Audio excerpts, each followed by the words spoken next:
Encore merci pour votre accueil. Je vais donc discuter avec vous de ce que l'on peut considérer comme étant un point de vue, qui est un point de vue instantané aujourd'hui, de ce que l'on peut considérer comme le profil de cette maladie. Vous savez, nous, cardiologues, nous sommes devenus des covidistes en quelques jours ou en quelques semaines. Et donc, ce que je vous propose ce soir, c'est un point, je fais référence au magnifique exposé de mon ami Jaffar sur l'épidémiologie française. Donc, je vais vous donner quelques chiffres que vous avez certainement vus dans le bulletin épidémiologique. Je vais vous dire un petit mot du paysage des maladies cardiovasculaires avec deux orientations. Une première orientation, c'est pourquoi est-ce qu'il y a un surrisque de morbimortalité chez les patients ayant des affections cardiovasculaires porteurs donc de ce virus et donc de l'infection. Et d'autre part, est-ce qu'il y a des manifestations spécifiques cardiovasculaires liées à cette infection? Et après, beaucoup plus rapidement, je vais vous parler de l'interrogation sur la baisse des admissions, un peu cet effet paradoxal que l'on a connu en France, que peut-être que vous connaissez aussi au Maroc, qui est que, pour paraphraser une bande dessinée que vous connaissez qui s'appelle « Où est Charlie ?», on a envie de dire « mais où sont les patients de cardiologie ?» On ne les voit plus. Et puis après, je vous dirai un mot de ce que l'on a mis en place pour les systèmes de santé et je vous parlerai du texte que l'on a écrit pour l'Agence régionale de santé. J'ai beaucoup participé à cette réflexion et je pense que ça intéressera mes amis marocains qui nous écoutent de savoir un peu comment nous, on a raisonné pour l'accueil de nos patients et pour la protection à la fois des patients et des soignants. Alors, l'épidémie en France, j'ai pris cette caricature d'une revue célèbre pour vous montrer qu'en France, nous sommes vraiment dans l'œil du cyclone avec cette épidémie, c'est plus de 20 000 décès que je vous ai mis sur la partie droite de la diapositive. Et vous voyez qu'on partage ce triste privilège avec nos voisins italiens et espagnols selon les conditions que vous a décrites Jaffar tout à l'heure. Et évidemment, nos amis américains, malgré Donald Trump, restent des proches dans notre préoccupation de le politique doit répondre à cette crise sanitaire à la mesure de la crise sanitaire et non pas à la mesure d'élucubration indigne d'un homme politique. En tout cas, mettre en danger sa population, ça n'est pas un gage de responsabilité pour moi. Alors, on va partager rapidement ces chiffres que vous avez certainement vus, puisqu'ils sont en ligne, émanant donc de Santé publique France. Donc, il y a depuis maintenant 7 jours une stabilisation du nombre de patients à un niveau élevé, comme le dit le ministre et le responsable de la santé. Il y a donc une vraie préoccupation concernant la proportion des patients avec des comorbidités, 2/3 des patients.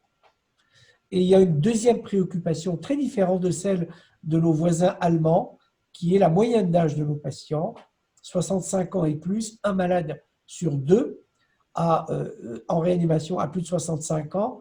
Et dans la population générale, la moyenne d'âge en France est à 61 ans pour les infections Covid. Et l'autre élément très déstabilisant et très inquiétant, c'est cette proportion parmi les patients malheureusement décédés, un peu plus de 20 000 ce soir, la proportion de patients comorbides, en particulier cardiovasculaires, et la proportion énorme de patients très âgés. Et je ne vais pas faire ce que je ne sais pas faire, c'est-à-dire parler de ce que je ne sais pas, mais vous avez compris que dans l'interprétation épidémiologique de cette surmortalité chez nous, et non pas de cette baisse ou de cette faible mortalité, heureusement, dans beaucoup de pays, dont le Maroc, ce dont on est ravis, nous, c'est la moyenne d'âge des patients. Aussi bien détectés et dépistés comme en Allemagne ou dans certains pays d'Europe du Nord ou au Maroc, où heureusement la moyenne d'âge est faible et heureusement donc les morbimortalités ne sont pas prévalentes. Et donc heureusement pour le Maroc, il n'y a pas donc cette surmortalité liée à l'âge. Donc, je voudrais insister auprès de nos amis marocains, puisque c'est un regard croisé pour vous dire combien nous sommes préoccupés par cela, et cela est un appel à une réflexion. Alors, je voulais résumer sur les 2 diapositives qui viennent. Je vous ai mis le nombre de cas, vous voyez, avec un gradient net entre l'ouest et l'est de la France, et vous voyez que cette tache bleue marine correspond à plus de 100 cas pour 100 000 patients dans cette région Hauts-de-France, Alsace et puis la région parisienne. Et d'ailleurs, vous voyez que de façon superposée, le taux de mortalité que je vais vous montrer dans un instant correspond bien au pourcentage des malades en réanimation. Vous voyez qu'il y a une stricte concordance et il y a un gradient qui correspond bien au fait que les formes graves réanimatoires sont donc vraiment localisées dans ces 3 régions. Et donc, la mortalité correspond très exactement à, malheureusement, cette surreprésentation dans ces régions des patients Covid, avec, vous voyez, des taux qui sont supérieurs à 25 pour 100 000 patients pour le nombre de décès dans ces 3 régions de France. Et ne me demandez pas de vous expliquer ce gradient ouest-est, puisqu'on n'y comprend pas grand-chose, si ce n'est peut-être des migrations qui ont eu lieu, si ce n'est peut-être la moyenne d'âge, si ce n'est peut-être aussi la différence qu'il y a entre des grandes villes et la ruralité. Je pense qu'au Maroc, vous aurez la même observation que nous, c'est qu'il y a un gradient de risque qui est accru par la présence de nos concitoyens dans les villes, à la différence de ce qui se passe dans la campagne bretonne ou normande. Alors, une fois qu'on a dressé ce paysage, je voulais résumer rapidement, bien sûr, pour essayer de tenir un temps de parole raisonnable et que laisser du temps aux questions. L'interrogation sur cette prévalence des maladies cardiovasculaires. On peut revoir la littérature ensemble, qui est une littérature essentiellement chinoise. Je fais une petite parenthèse, si vous le permettez, pour vous dire qu'avec le temps qui passe et avec la littérature qui vient maintenant d'Europe et des États-Unis, beaucoup de ce qui a été observé en Chine n'est pas confirmé chez nous. Donc, il y a une interrogation. Est-ce que les données qui ont été publiées sont des données éventuellement biaisées ou est-ce que nous avons décidément une épidémiologie très différente de cette maladie? Je vous laisse imaginer donc ce dilemme. En tout cas, nous n'avons pas pu appliquer, nous, en France, les modèles qui avaient été décrits par nos collègues chinois. Vous avez vu d'ailleurs que nos collègues chinois ont donné des chiffres il y a 72 heures de mortalité qui étaient augmentés de 50% par rapport à ce qu'ils avaient rapporté. Bref, nous avons été un peu dans la difficulté en France et dans les autres pays. Je sais que j'ai beaucoup d'amis comme vous, italiens et espagnols, parce que les modèles qui avaient été extrapolés à partir des observations chinoises n'ont pas été confirmés. En tout cas, ce qui est confirmé, c'est la forte prévalence des facteurs de risque chez ces patients.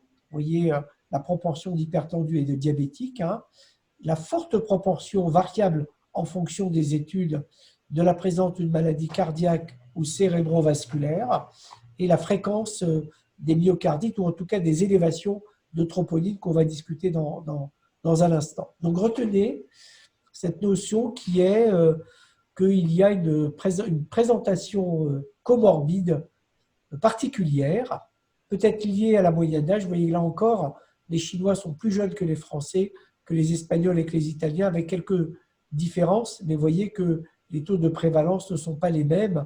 Par exemple, ils ne sont pas rapportés dans quelques hôpitaux pour ce qui concerne les comorbidités. Et quand les patients sont relativement jeunes, ici, vous voyez que la proportion de comorbidité est bien moindre que lorsque les patients sont plus âgés. Donc, on a bien cette notion et on peut retenir également que cette prévalence, si elle est ici méta-analysée, vous voyez qu'elle correspond donc bien à ce que je vous ai montré, c'est-à-dire une proportion anormalement élevée de ces comorbidités, de ces affections dont on va dire un petit mot dans un instant, en particulier pour l'ischémie myocardique. Troisième point que je voulais discuter avec vous, plus rapidement parce que là encore on n'a pas beaucoup de données européennes et pas beaucoup de données françaises en particulier, elles arrivent, c'est est-ce qu'il y a des spécificités aux atteintes cardiaques hors surmorbimortalité. Alors j'ai pris ce schéma d'un papier InPress de circulation pour résumer pour nos amis les présentations plutôt que de faire un cours didactique insupportable pour les nombreuses personnes qui nous voient et qui nous écoutent. Il y a donc une certaine présentation des syndromes coronaires aigus qui ne semble pas très différente de ce que l'on observe, c'est-à-dire que les deux types d'infarctus du myocarde, le type 1 par rupture de plaque, le type 2 par déséquilibre des apports par rapport aux besoins en oxygène du myocarde, auraient une représentation assez proche de ce qui est observé habituellement. L'interrogation, et je ferai l'impasse dans la partie thérapeutique pour aller plus vite, l'interrogation sur les modalités thérapeutiques de ces infarctus, on va en parler si vous voulez bien, au moment où on va parler des salles de cathétérisme, parce que, en tout cas en France, ça a été une vraie préoccupation de savoir s'il fallait revenir à un schéma antérieur de la prise en charge des STA-ST+, par exemple en priorisant la fibrinolyse par rapport à l'angioplastie primaire, parce que nous avions vraiment des interrogations sur la disponibilité et surtout la sécurité des salles de cathétérisme, c'est-à-dire à la fois pour protéger malades, mais aussi pour protéger les soignants avec les impératifs de désinfection et de décontamination que cela impliquait. Ça a donc été un débat en France que je vais essayer de vous résumer au terme de mon exposé pour vous dire comment est-ce que l'on a raisonné pour ces salles de cathétérisme.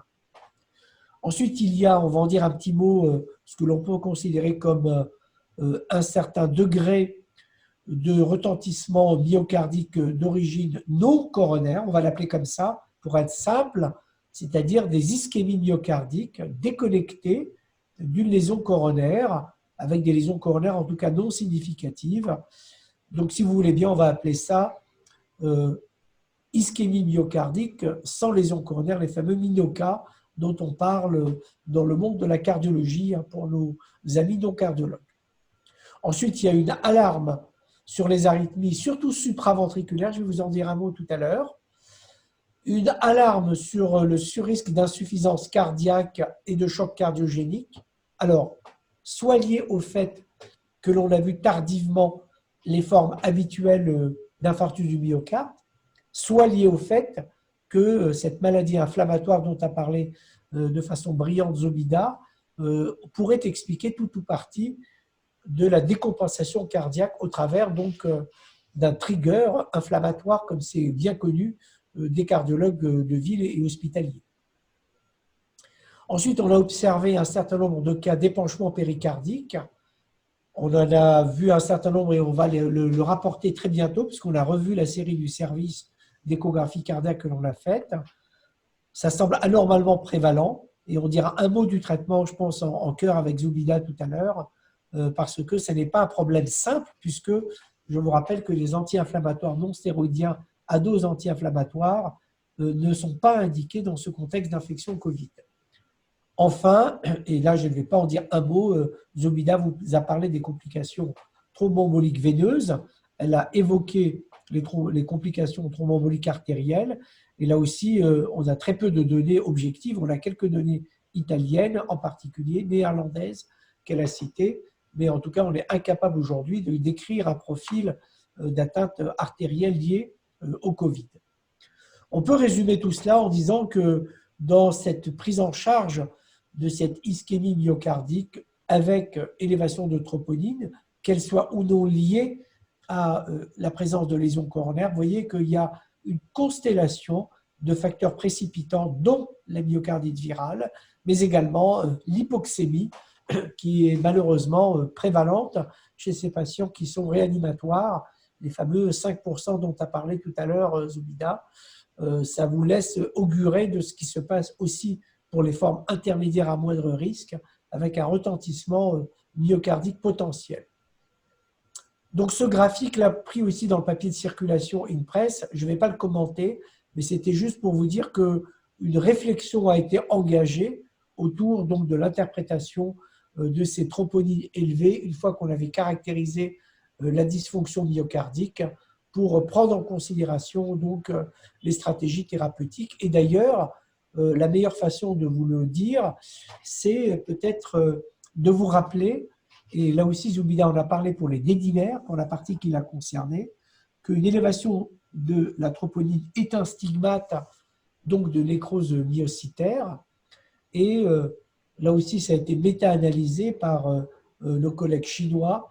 Et vous voyez que ça concerne une proportion relativement élevée des infections Covid-19 hospitalisées. Mais ce qui est plus inquiétant, les patients décédés, vous voyez que dans plus d'un cas sur deux, ils avaient une élévation de la troponine. Alors, ce que l'on ne sait pas, c'est que quel est le degré d'élévation de troponine. Même il semble exister, mais je vous l'ai enlevé de mon diaporama, un lien entre le taux de troponine et le taux de mortalité. Bref, on est en train de redécouvrir un peu la poudre, qui est de dire que quand il y a une souffrance myocardique, il y a un surrisque de décès, et donc c'est parmi les autres biomarqueurs un puissant marqueur du risque de complications de cette infection Covid-19.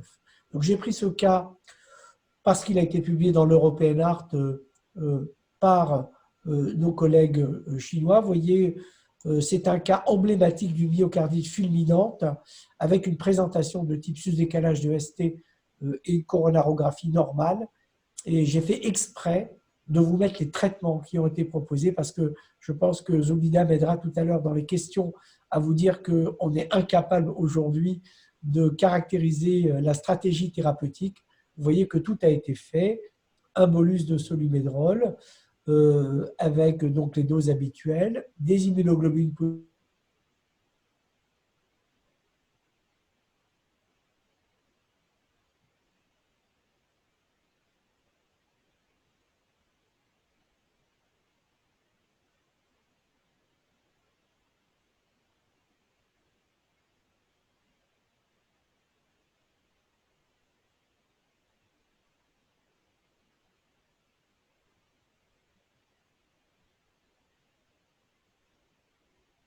de cette infection Covid-19. Là, je vous ai pris un article publié aussi récemment dans le JAMA par l'équipe de Wang. Vous voyez que les arythmies sont assez fréquentes, auriculaires et ventriculaires. Hein. Vous voyez 17% d'arythmies, assez rarement ressenties par le patient. Et vous voyez que cette prévalence augmente chez les patients réanimatoires. Et vous voyez que par rapport aux patients non réanimatoires, il y a une prévalence accrue de ces arythmies. Donc, là encore, on ne fait que confirmer la gravité de cette infection Covid eu égard à son expression cardiologique.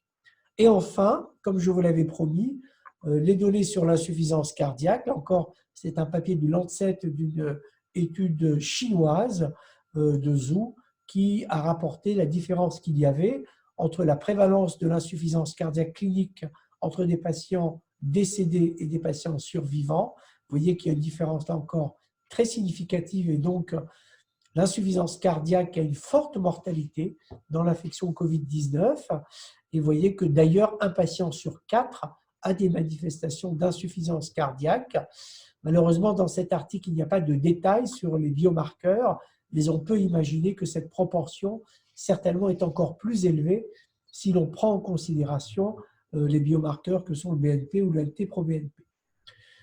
Donc, je ne reviens pas sur la maladie thromboembolique veineuse qu'a traité de façon parfaite Zoubida. Donc, on peut résumer mon propos en disant que les atteintes cardiaques ne sont pas spécifiques, hein, mais leur prévalence est accrue et surtout, la surmortalité est assez inquiétante. Et à ce jour, on n'a pas trouvé d'explication. On peut toujours faire des hypothèses, hein, comme j'en ai fait ici, hein. Vous voyez, mais ça revient à un cours de sémiologie pour les étudiants de deuxième année de médecine, hein, et on n'a absolument pas les moyens de savoir si, en dehors de cet orage cytokinique, on a d'autres explications. Mon ami Afid Oudfella, qui est réanimateur ici à Saint-Antoine, m'a dit pendant le mois que l'on a partagé ici dans le service, puisqu'il s'occupait de l'unité de soins critiques dans le service, que pour lui, ça fera sourire Zoubida, l'infection Covid-19 est une infection vasculaire et que donc il faut vraiment réfléchir en termes d'infection vasculaire, y compris pour la partie thérapeutique. Et ce n'est pas une infection du tout, et vous le savez sûrement que AFI travaille depuis très longtemps sur justement les mécanismes à l'origine de l'ischémie myocardique, en particulier tout ce qui est désordre auto-immun et interférence médicamenteuse avec l'immunité. Il travaille particulièrement sur les anti-interleukines. Bref, pour lui, c'est une maladie vasculaire et donc, ça me permet d'aborder ce point particulier. Je ne sais pas où vous en êtes au Maroc, mais je vous l'ai dit tout à l'heure, il y a une alerte chez nous concernant la baisse des admissions. Alors, je vais vous mettre quelques chiffres, si vous voulez bien. J'ai pris là encore le bulletin épidémiologique français et il a été regardé par Véronique Ollier et son équipe. Elle m'a donc donné ces chiffres qui ont été depuis mis en ligne. Elle a regardé donc quelle était la proportion de réduction ou d'augmentation des passages aux urgences pour pathologies cardiaques et neurovasculaires. Et vous voyez que c'est entre la semaine 12 et la semaine 15 de 2020 par rapport à la semaine 12-15, c'est-à-dire ici début avril, hein, en 2019, donc c'est tout le mois de mars et le début du mois d'avril, vous voyez que par rapport à 2019, il y a une réduction de 35% des consultations aux urgences pour cardiopathie ischémique, de 25% pour AVC et pour Toise-Oubida, moins 27% de passages pour maladie thromboembolique veineuse hors Covid, bien sûr, et moins 18% pour les hospitalisations. Et en bas, je vous ai mis la proportion d'hospitalisation après passage tous âges pour vous dire que à cause des Covid, il y avait depuis une semaine un certain frémissement avec une réaugmentation de cette proportion de patients hospitalisés. Alors, un avant-dernier mot avant de conclure un peu plus longtemps, si vous me le permettez, sur les systèmes de santé, parce que je pense que dans la discussion, c'est intéressant de voir comment vous avez au Maroc réagi de façon particulièrement bien adaptée à cette crise, alors que vous l'avez vu, nous en France, on a mis un certain temps. Alors, je ne vais pas commenter les traitements cardiovasculaires parce que ça nous amènerait trop loin, hein. Je voulais juste vous dire ici, j'ai repris ces données d'un papier du JAMA là, qui a été publié avant-hier, pour vous dire que dans le monde, il y a donc énormément d'essais, hein, en France, comme je pense au Maroc aussi. Au Maroc, à l'assistance publique, on a aussi plusieurs dizaines d'essais en cours. Et vous voyez qu'il y a beaucoup d'essais interventionnels. Et donc, comme c'est un regard croisé, je voulais commenter ce papier que vous avez vu passer, peut-être, hein, qui vient d'une équipe française, sur l'hydroxychloroquine. J'en ai beaucoup discuté avec Aïcha au téléphone à plusieurs reprises. Et je sais qu'au Maroc, vous avez pris une attitude assez proactive sur la prescription de cette molécule dans des situations, en tout cas non réanimatoires. Et je pense que vous l'avez compris, il y a un vrai débat franco-français, comme on a l'habitude ici, de ce côté-ci de la Méditerranée, où on se pose toujours des questions plus ou moins pertinentes sur la justification de suivre les uns et les autres. Alors, ça n'est pas une étude observationnelle, comme l'a publié le professeur Raoult. C'est une étude assez particulière avec un très bon méthodologiste que vous avez reconnu, Philippe Bravo, et une équipe donc essentiellement dirigée par mes collègues de l'hôpital Henri Mondor, mais il y a également des collègues de l'hôpital Bichat. Donc voilà ce que donne cette étude que je vous ai résumée.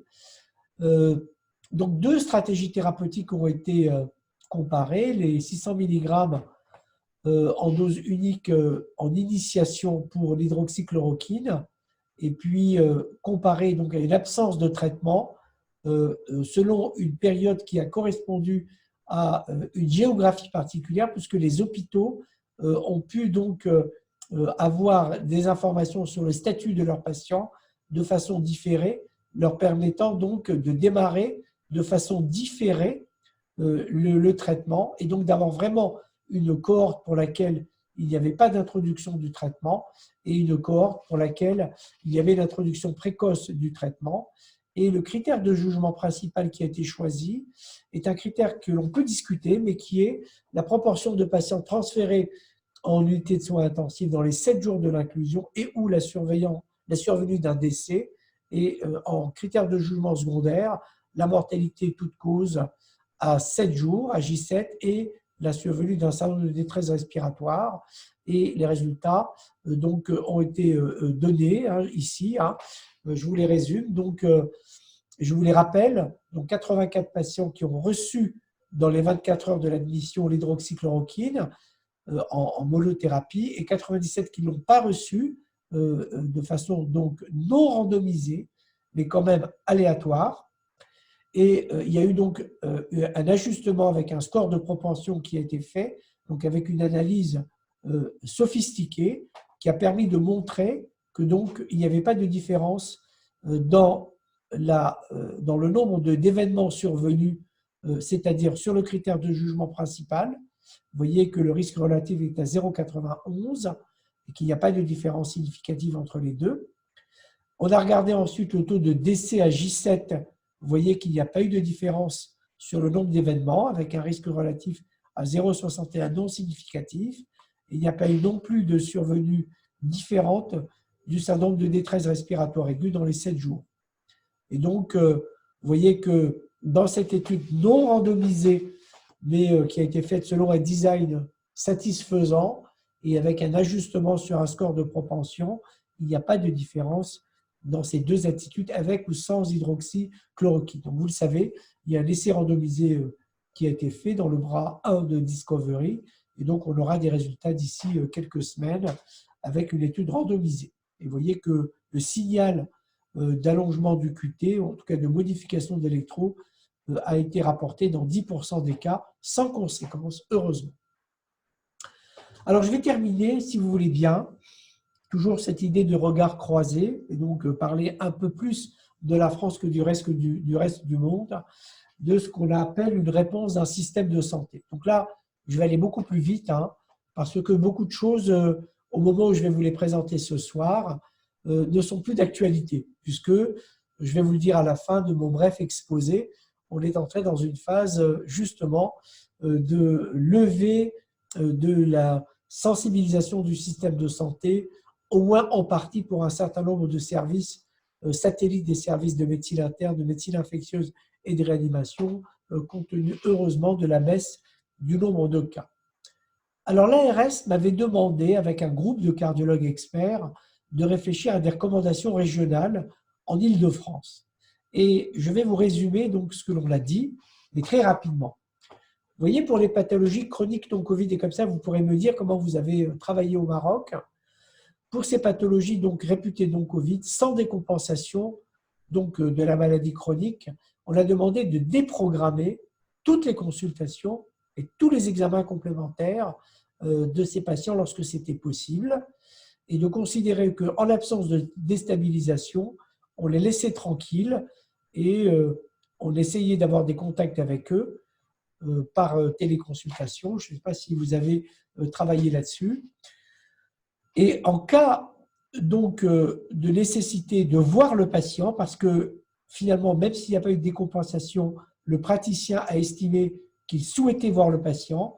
Vous voyez qu'on a essayé de mettre en place les mesures barrières, le port du masque, les mesures d'hygiène respectées, la protection du personnel soignant, de façon à essayer de protéger justement ce personnel qui a payé un lourd tribut, que vous connaissez comme moi, entre 7 et 13% des patients qui ont été infectés gravement dans les pays d'Europe sont des médecins, des infirmières ou des aides-soignants. En revanche, en cas de décompensation de la maladie chronique, donc le patient était hospitalisé, mais on a demandé d'éliminer l'infection Covid, alors même que le patient venait pour une infection non Covid. Parce qu'on s'est rendu compte très vite qu'il y avait une telle disparité des présentations cliniques qu'un patient insuffisant cardiaque avait souvent de la fièvre, un patient qui avait une arythmie atriale était souvent fébrile, ou qu'un patient ayant des douleurs thoraciques pouvait être dans un contexte fébrile. Et donc, après qu'on ait éliminé l'infection, on les a mis dans des secteurs Covid-, parce que la difficulté qu'on a eue en France, c'est de définir comment est-ce qu'on allait accueillir les patients. On ne voulait pas mélanger dans les mêmes unités de soins les patients Covid+ et Covid-. Donc, laissez-moi un petit peu avancer. Ensuite, on a eu affaire à des patients qui avaient des pathologies chroniques avec des signes évocateurs. C'est-à-dire tout ce qu'a dit Zoubida tout à l'heure. Mais vous l'avez compris, mes chers amis, beaucoup de ces signes étaient aspécifiques, pour ne pas dire plus. Vous voyez, les patients qui n'avaient qu'une anosmie, une agueusie, qui n'avaient pas de fièvre, comme on en a eu plein, ou des patients qui n'avaient que des myalgies, ou des patients qui n'avaient que des maux de tête, ça ne permettait pas d'évoquer l'infection au SARS-CoV-2, hein, et encore moins l'infection. Alors, on a décidé de dire que si ce patient avait des signes évocateurs et qu'il n'avait pas de signes de décompensation de la maladie chronique, on cherchait des signes de gravité de cette infection Covid. Et puis après, vous voyez, on raisonnait, comme l'a dit tout à l'heure Zobida, en fonction de la présence ou non de signes de gravité, en réservant bien sûr la réanimation, pneumopathie hypoxémiante sévère, surtout lorsqu'il y avait une comorbidité. Là encore, laissez-moi ouvrir une parenthèse. Hein, je vous rassure, hein, j'ai bientôt terminé. On a été confronté à un problème majeur, j'espère que vous n'avez pas eu ce problème au Maroc. On a eu des réunions quotidiennes pour décider de qui était réanimatoire et qui ne l'était pas.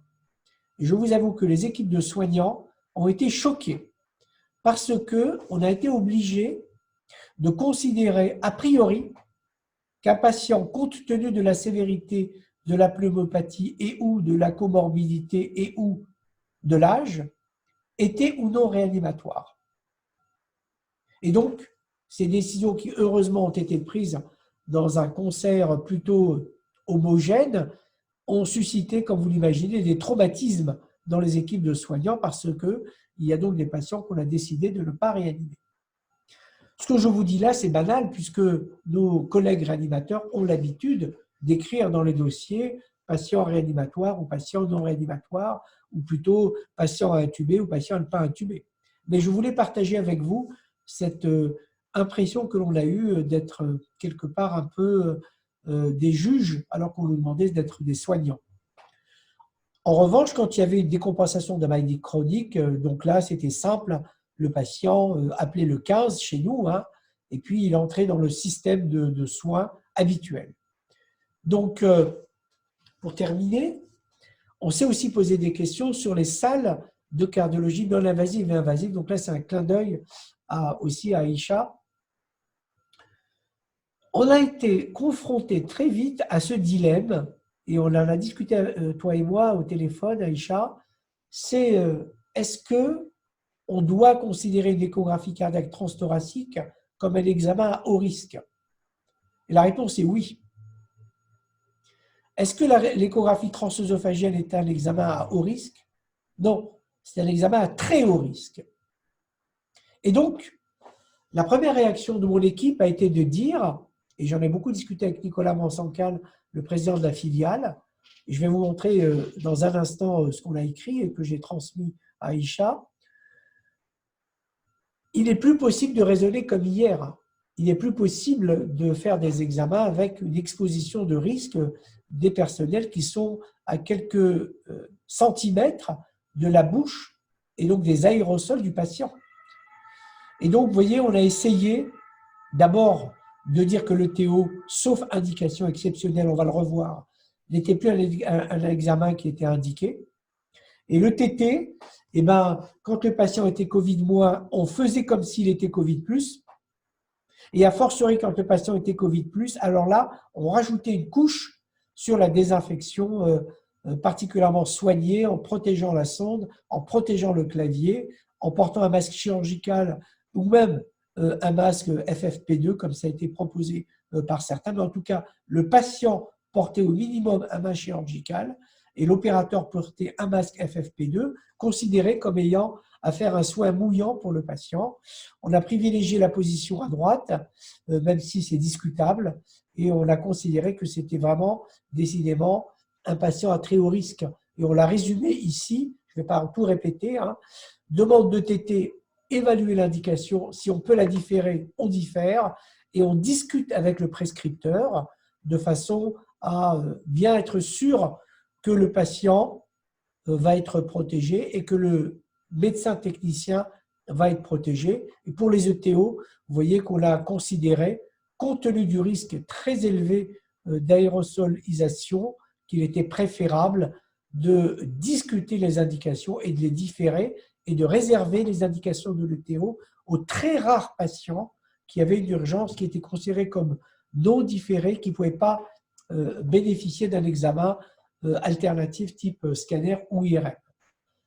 Dans mon service, on est passé d'à peu près 80 examens par voie transthoracique par jour à 10 examens par jour. Mais, ce que j'ai fait, c'est que je me suis procuré des portables et j'ai mis dans chaque unité Covid moins des portables qui permettaient de juger a priori s'il y avait une indication à faire une ETT, c'est-à-dire à transférer le malade Covid moins vers le plateau technique pour faire un examen avec le risque de mélanger ce patient avec un Covid+. Et pour les salles Covid+, que j'avais dans le service, que j'ai dans le service, j'ai mis une machine dédiée. Et donc, les examens sont faits au lit du patient quand il y a une indication formelle. Ces patients ne sont plus mobilisables pour moi de façon à éviter qu'ils soient en contact avec du personnel et des patients Covid-. Donc, c'est pour vous dire qu'on a été obligé de prendre des mesures drastiques parce qu'on avait l'impression, et un peu au-delà, la sensation que l'on prenait un risque avec à la fois les patients et surtout avec les soignants. Et on était terrorisé par cette épidémiologie de nos amis italiens, avec quelques-uns de nos collègues qui sont décédés, cardiologues, parce qu'ils étaient en première ligne et qu'ils n'avaient pas été protégés. Et enfin, je termine ce panorama avec une conclusion, vous allez voir rapide, pour vous parler des salles de cardiologie interventionnelle. Je pense qu'au Maroc, vous avez été confronté au même problème que nous. Les sociétés américaines aussi ont publié des textes. Et vous voyez qu'à l'ARS, on a essayé de distinguer les services qui avaient une seule salle de KT versus ceux qui avaient plus d'une salle. Et donc, s'il n'avait qu'une salle, on réservait les examens Covid+ en fin de journée. Et pour celles et ceux qui avaient deux salles, il y avait une salle qui devenait une salle Covid+.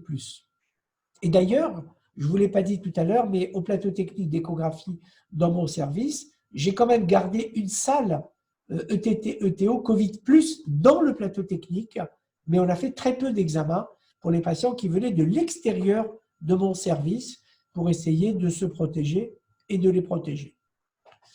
Alors, je vais terminer sur un mot qui est cette interrogation que l'on a eue sur comment est-ce qu'on va gérer cette période de déconfinement. Et c'est peut-être une façon aussi de se donner du moral, c'est qu'on a essayé de réfléchir avec nos amis de Santé publique France à la raison pour laquelle on avait constaté une baisse du recours aux urgences. Alors, vous voyez, on a mis en avant des arguments qui sont tous un peu discutables. Alors, la vraie raison, c'est que les malades français sont terrorisés à l'idée de venir à l'hôpital. D'abord, parce qu'il leur est demandé de ne pas être déconfinés, et d'autre part, parce que pour eux, l'hôpital, c'est le lieu du Covid. Parce qu'à longueur d'antenne, ils entendent que l'hôpital est submergé par les patients Covid, et ils oublient que les hôpitaux ont gardé une très forte capacité d'accueil des patients normaux, c'est-à-dire des patients Covid-, ou en tout cas des patients Covid qui s'ignorent potentiels, puisque vous le savez comme moi que beaucoup de ces patients sont asymptomatiques. Donc, il y a eu un moindre recours des cas peu sévères, un moindre recours lié à cette invitation à respecter le confinement, et peut-être aussi des explications, mais ça on n'en est pas sûr, en tout cas ce n'est pas les chiffres qui nous viennent des autres pays que la France, peut-être un certain nombre de situations favorisantes dont la prévalence a été réduite par le confinement. Vous voyez, par définition, les gens en bougent moins, ils ne sont plus au boulot, et peut-être que vous l'avez vu en France, en tout cas, il y avait moins de pollution, et vous savez que c'est un facteur de surrisque d'événements cardiovasculaires. Alors, dans ces conditions-là, et je vais terminer là-dessus si vous voulez bien, il y a une semaine avec mon ami Emmanuel Touzeau, président de la Société française de neurologie vasculaire, on a fait deux communiqués, un communiqué de presse pour les patients, un communiqué de presse pour les professionnels de santé. Et vous voyez, on a écrit noir sur blanc jusqu'à ce que vous l'avez entendu, le ministre il y a 2 jours, reprennent un certain nombre de recommandations venant des sociétés savantes. Ne négligeons pas les symptômes d'alerte d'urgence, cardiovasculaire et neurovasculaire, leur a-t-on dit. Soyons vigilants pour poursuivre les traitements. Je pense que beaucoup de nos amis vont nous poser des questions sur les traitements dans un instant, qu'on n'a pas traité de façon exhaustive, sauf les anticoagulants avec Zobida. On leur a rappelé que les cardiologues et les neurologues étaient à leur disposition. En France, mes chers amis, nos collègues de ville ont eu 0 patient pendant 3 semaines. C'est-à-dire que les patients étaient libres de les appeler ou les médecins étaient libres d'appeler leurs patients, mais pratiquement aucun patient, jusqu'à il y a une semaine, ne se déplaçait ou très peu dans les régions dont je vous parle, c'est-à-dire les Hauts-de-France, la région Alsace et la région Île-de-France, mais même dans les régions moins touchées par l'infection Covid-19 en France, il y a eu une très nette diminution de la présentation des patients aux médecins spécialistes ou médecins généralistes. Et vous voyez, on a, en s'adressant aux patients, aussi fait un appel pour leur dire de ne pas négliger leurs symptômes, de ne pas interrompre de leur propre gré les traitements, parce que beaucoup voulaient arrêter les inhibiteurs d'enzymes de conversion et les ARA2, on en parlera tout à l'heure, et on leur rappelle qu'il faut continuer à contacter leur médecin ou le 15, et puis en même temps, on leur rappelle que leur vigilance est le gage de la possibilité pour eux d'avoir une prise en charge non différée optimale. Voilà, je vous remercie beaucoup. J'espère que je n'ai pas fait de faux dans le choukran que je vous ai marqué.